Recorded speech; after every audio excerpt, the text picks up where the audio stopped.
Doors are back in action today after a day of rain for another road matchup against the YD Red Sox. Welcome into Opening the Door. I'm Destiny Sanchez alongside Matt Venezia and Zach Serdenik. The Doors are going against the YD Red Sox tonight, but 2 days ago they were in Brewster. Matt, why don't you recap a little bit about Brewster? Yeah, I mean, right now the Commodores like playing on the road. Both wins this season coming away from Gov Fuller Field, and it took a while to get the offense going in that game. Pretty solid stuff from Michael Ferret. Went a couple of innings and kept things close, got out of a couple of jams.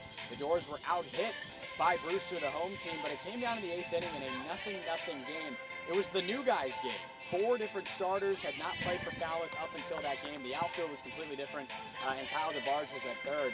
But last game, center fielder Joe Redfield came into the box with a runner aboard and got a base hit up the middle, and that was the only run needed for the Doors. Shane Telfer came in after Ferret and had 4 strikeouts over an extended period of time, and then Casey Hunt, the closer at this point in the year, picks up his second one. This was a 6-out effort to close the door. The Doors won 1-0. That's all they needed.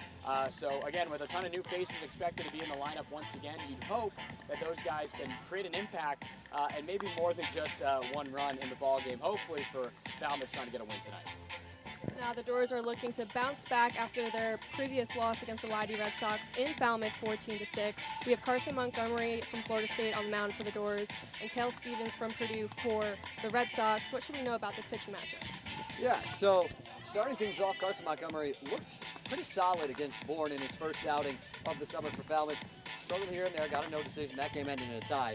But I'm excited to see Cal Stevens for YD as well. He struggled in his first start, got the loss. But YD since then, they've won 4 straight. They're the hottest team on the Cape right now. And Falmouth trying to slow them down. Steven, former high school quarterback, throws from a 3/4 arm slot. Can be tough to pick up. He's got 4 different pitches, a couple of different fastballs that he uses. Try and keep these hitters off balance, miss some barrels. We'll see if he can do it tonight.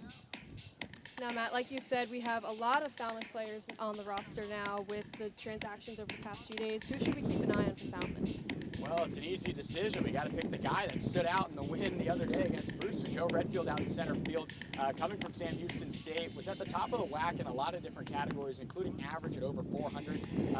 Just getting in, again, as we talked about, regionals and super regionals coming out of play.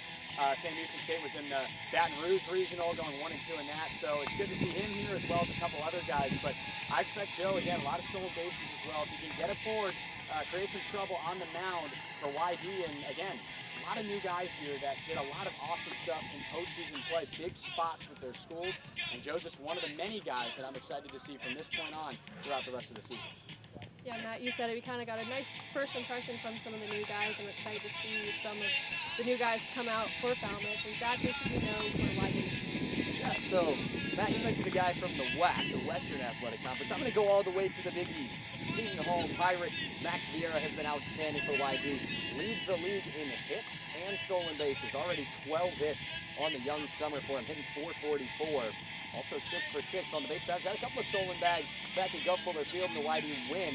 He paces this offense that is by far the best on the Cape so far in this young season. They're trying to keep things going.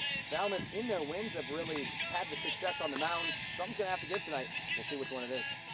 I'm excited to see some of this top-tier talent come out from YD and from the Falmouth. We'll see you guys on the broadcast.